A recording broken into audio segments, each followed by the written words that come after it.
first গাঁৱত first job পাব matric pass to 3rd ডিভিজনত হৈছো 3rd ডিভিজন কৰি পেলাই মইতো হাইয়েস্ট মাৰ্কস পাইছিলো মই 40% মাৰ্কস পাইছিলো মই হাইয়েস্ট আমাৰ স্কুলত বড় মিডিয়াম তাৰপিছত মই কোকৰাঝাৰ গভৰ্ণমেণ্ট কলেজত সায়েন্সত এডমিশন লৈছিলো তাতে ফেল হৈছো মই সায়েন্স ষ্ট্ৰীমত তাৰপিছত মই আৰ্টছত এডমিশন ললো আৰ্টছত এডমিশন লোৱাৰ পিছত মই মানে 2nd ডিভিজন পাইছো 2nd ডিভিজন পোৱাৰ পিছত মই ইকনমিক্স অনাৰ্স লৈ পেলাই গ্ৰেজুৱেচনটো কৰিলো তাৰপিছত আকৌ মই গুৱাহাটী ইউনিভাৰ্চিটিত এডমিশন লৈছিলো গুৱাহাটী ইউনিভাৰ্চিটি বেক থকাৰ কাৰণে তাতে মানে এডমিশন মানে কমপ্লিট কৰা নাই মাষ্টাৰ ডিগ্ৰীটো পণ্ডিচেৰীত যাই পেলাই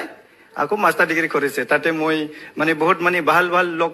লগৰ কেইটা লগ পাইছিলো ইউপিএসসি ৰিলেটেড সিভিল সাৰ্ভিস কি হয় মই আগতো একো গম পোৱা নাছিলো সিভিল সাৰ্ভিস কি বস্তু তাতে যাই পেলাই মই উৰিষ্যা পৰা মানে তামিলনাডু মানে অন্ধ্ৰপ্ৰদেশ এই জাগাৰ পৰা বহুত মানে লগৰ কেইটা লগ পাইছিলো ইহঁতে মোক মানে সিভিল সাৰ্ভিসৰ কাৰণে প্ৰিপেয়াৰ কৰিবৰ কাৰণে ইহঁতে ইনস্পিৰেশন কৰিছো আমি যাম একেলগে যাম কিন্তু আমাৰ এটা প্ৰবলেম আছিলে ফাইনান্সিয়েল প্ৰবলেম আমি গাঁৱত মানে